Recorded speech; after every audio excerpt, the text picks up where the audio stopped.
Hello students, आज की class में हम लोग देखेंगे जो हमारा कंटिन्यूड एक्सरसाइज है। कौन सा एक्सरसाइज आपको हम लोग का है 9.1। 9.1 का क्वेश्चन नंबर आज हम लोग 7 देखेंगे। इससे प्रीवियस क्लास में हम लोग क्वेश्चन नंबर 6 तक हम लोगों ने देखा था। आज हम लोग क्वेश्चन नंबर 7 देखेंगे। तो जैसा कि हर एक क्लास की तरह ये जो हमारा जो भी हाइट एंड डिस्टेंस का क्लास है, हम लोग पहले इस क्वेश्चन को अच्छी तरह समझेंगे और उसका स्केच बनाएंगे। उसके बाद क्वेश्चन इजीली हम लोग बना सकते हैं। तो चलिए हम लोग पहले इस क्वेश्चन को अच्छी तरह समझ लें। क्वेश्चन में है क्या है, from A point on the ground. Ground मतलब क्या हो गया, समतल जमीन। कहता है ग्राउंड पर एक पॉइंट, किसी पॉइंट से, कोई भी पॉइंट हो सकता है ग्राउंड का, the angle of elevation of the bottom and the top of a transmission tower। कहता है उस पॉइंट से एक ट्रांसमिशन टावर है। ट्रांसमिशन टावर किसको कहते हैं?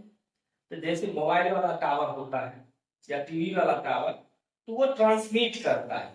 मोबाइल क्या है, आप जैसे बात करते हैं आपके, आप जो बोल रहे हैं वो टावर कैच कर रहा है, वो टावर उसको सैटेलाइट के थ्रू एक जगह से दूसरी जगह, तो उसको ट्रांसमिशन टावर कहा जाता है। एक ट्रांसमिशन टावर है, उसका टॉप, टॉप मतलब हो गया सबसे उसका ऊपरी छोर, और बॉटम उसका बेस हो गया।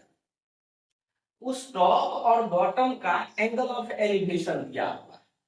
इसका मतलब हुआ जो उस टावर का जो टॉप है वो तो ग्राउंड से ऊपर है ही, उसका बेस भी ग्राउंड से ऊपर है, क्योंकि ग्राउंड से जब तक ऊपर नहीं होगा उसका एंगल ऑफ एलिवेशन बन ही नहीं सकता। तो ये क्लियर हो गया कि हमारा वो बेस जो है उस टावर का, वो भी क्या होगा, ग्राउंड से। जैसे कि मान लीजिए ग्राउंड है, इससे ऊपर होगा टावर, इसका मतलब बीच में कुछ है। वो क्या है, कहता है tower fixed at the top of a 20 metre high building.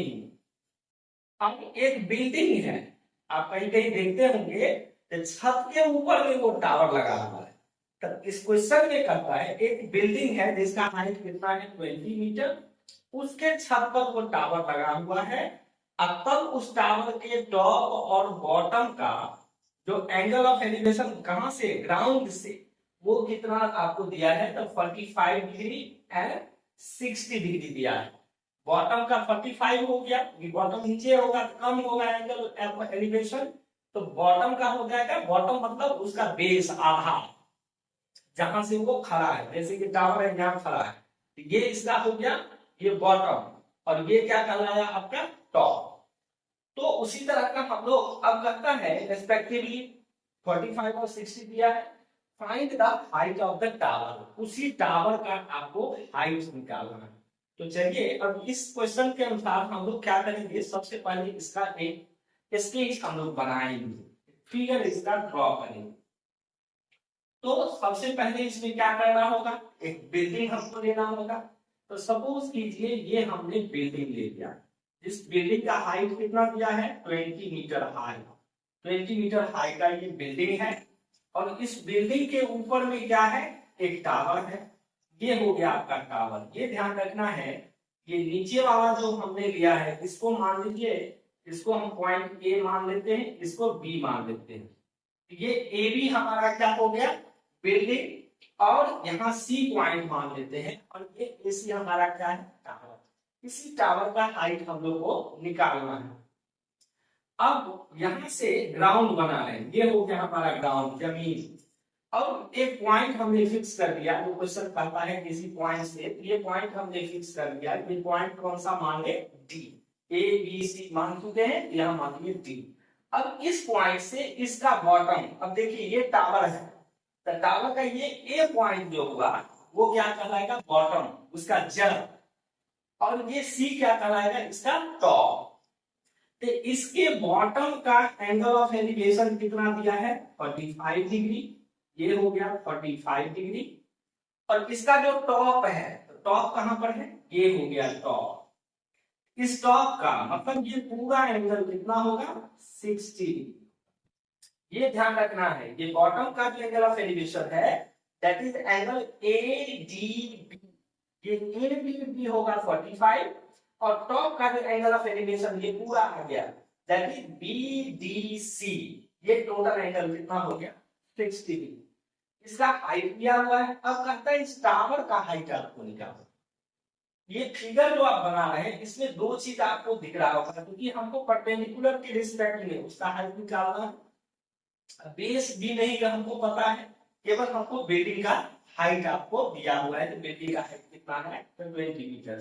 तो हम लोग क्या करते हैं, अब इसमें जिस ट्रायंगल में आपको ये देखना है किस किस ट्रायंगल का एंगल दिया है। एक वो ट्रायंगल है ABD जिसमें एंगल 45 दिया हुआ है, और दूसरा ट्रायंगल दिया है CBD जिसमें एंगल जो CBD है वो कितना दिया है 60। दो ट्रायंगल आपको अलग अलग है जिसका एंगल आपको थीटा का वैल्यू आपको पता है दो ट्रायंगल के लिए। यही दोनों ट्रायंगल हम लोग को लेना है। सपोज कीजिए ये BD जो है इसको हमने क्या मान लिया x मान लिया, ठीक है। और ये जो हाइट ऑफ द टावर है इसको हम क्या मान लेते हैं y मान लेते हैं। तो मान लेते हैं लेट, यहां लिखेंगे लेट मतलब माना। BD इक्वल्स टू क्या मान ले BD इक्वल्स टू x और AC इक्वल्स टू क्या मान लेते हैं y। यही AC हमारा क्या है ट्रांसमिशन टावर है जिसका हाइट हमको निकालना है।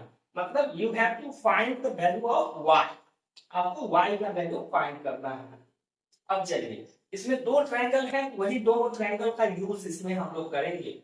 ये ट्रायंगल लेते हैं पहले ABD, तो यहां लिखेंगे इन ट्रायंगल इसमें ABD।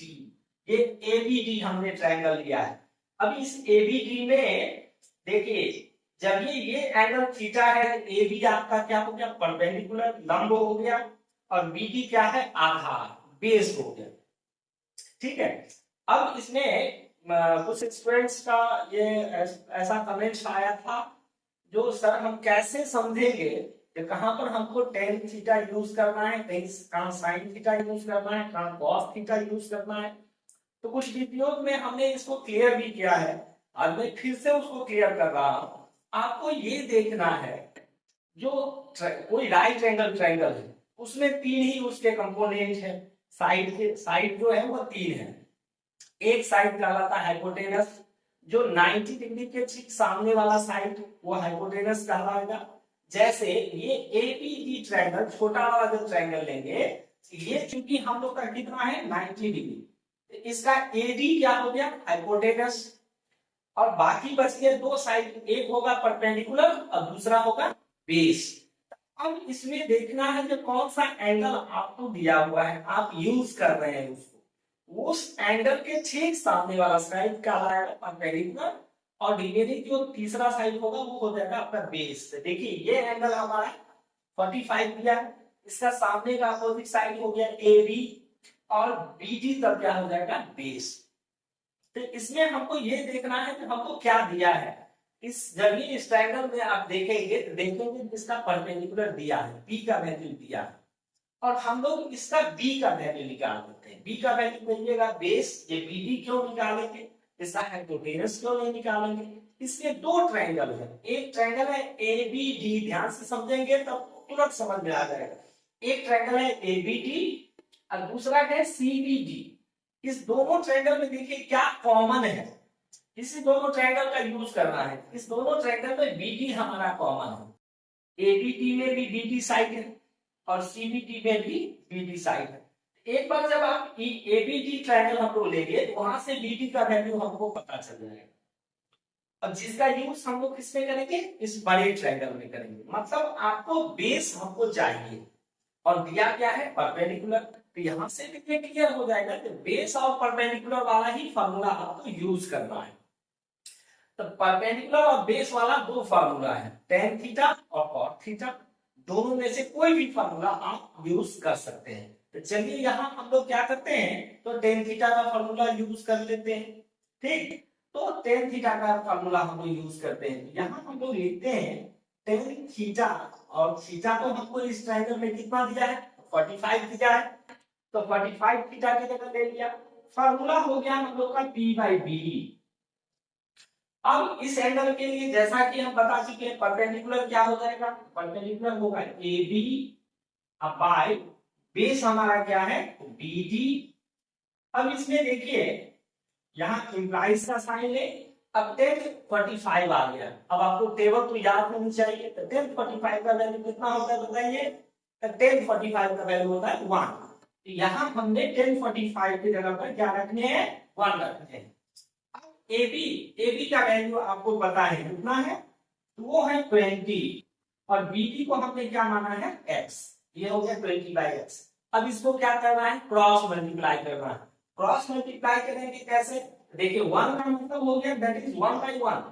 किसी भी कोई भी नंबर आप लिखते हैं उसके नीचे में 1 छिपा होता है जिसको हम लोग लिखते नहीं। जैसे हम लिखते हैं 5 का मतलब होता है 5 बाई 1, लिखेंगे 3 का मतलब होगा 3 बाई 1। जैसे हम लिखते हैं 7 मतलब 7 बाई 1। हम लिखते हैं 10 मतलब 10 बाई 1, उसके नीचे में 1 है जिसको हम लोग लिखते नहीं। उसी तरह यहाँ 1 है 1 बाई 1 हो गया। और अब इसको क्रॉस मल्टीप्लाई मतलब बाय क्रॉस हमको करना है, तो x को 1 से मल्टीप्लाई हम लोग कर देंगे, ये हमारा हो जाएगा x, और 20 को 1 से मल्टीप्लाई कर देंगे तो ये 20 मीटर। मतलब ये जो BD है हमारा वो हमको पता चल गया 20 मीटर।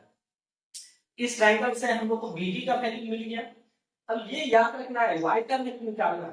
अब हम लोग क्या करेंगे, ये बड़ा वाला ट्रायंगल लेंगे CBD हमको लेना है। अब हम लोग CBD ट्रायंगल लेंगे, यहाँ लिखेंगे इन ट्रायंगल CBD।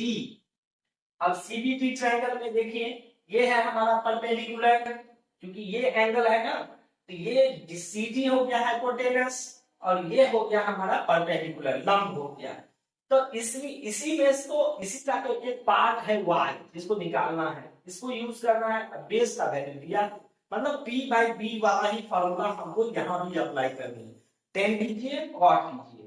तो चलिए यहाँ हम लोग क्या करते हैं, तो 10 थीटा, थीटा यहाँ क्या है 60 डिग्री, क्योंकि ये एंगल 60 डिग्री दिया। अब फार्मूला वही चलेगा P बाई बी। अब इसमें देखिए इसके लिए परपेंडिकुलर क्या होगा, ये टोटल BC हमारा परपेंडिकुलर होगा, ये टोटल BC हमारा परपेंडिकुलर हो गया, और बेस वही क्या होगा BD हमारा बेस हो गया। अब आ गया 1060, तो 1060 का वैल्यू कितना होता है √3, तो 1060 का वैल्यू हम लोग लेते हैं कहां √3 इज इक्वल टू BC।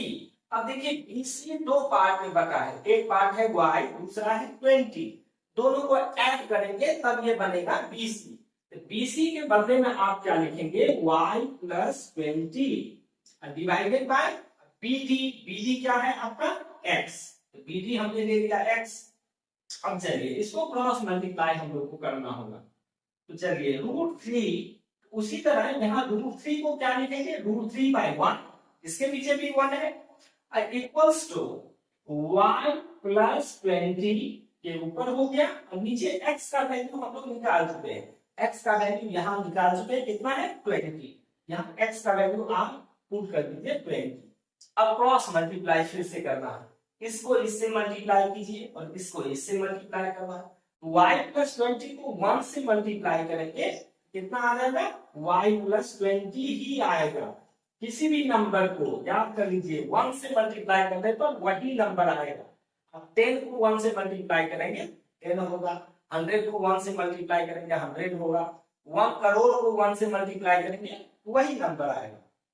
अब 20 को √3 से मल्टीप्लाई करेंगे ये आ जाएगा 20 इंटू √3। अब क्या करना है, इस प्लस 20 को उधर ले जाना है, इधर हमारा बचेगा क्या y, और इधर हो गया 20 √3 जो पहले से है, और ये प्लस 20 इधर आ गया माइनस 20। अब हम लोग क्या करेंगे y इक्वल्स, अब इस दोनों टर्म में आप इतना पर ही छोड़ देंगे, आपको बिल्कुल सही है, कोई नहीं इसको काट सकता है, लेकिन दोनों तरफ आपको 20 दिख रहा है, तो हम लोग क्या करते हैं दोनों तरफ से 20 कॉमन ले लेते हैं। यहाँ हमने 20 कॉमन ले लिया, यहाँ क्या बच गया हम लोग का √3, यहाँ कुछ नहीं बचा तो 1 बच गया, तो यही हमारा क्या हो गया, ये इसका y का वैल्यू निकल गया। और y हमने क्या माना था, तो टावर का हाइट, स्टेटमेंट लिख देंगे therefore height of tower, height of tower कितना निकल गया, ये निकल गया हम लोग का 20 इंटू √3 - 1 मीटर। यही हमारा हाइट ऑफ द टावर हो गया, जो टावर कहाँ लगा हुआ था, 20 मीटर हाई बिल्डिंग पर लगा हुआ था।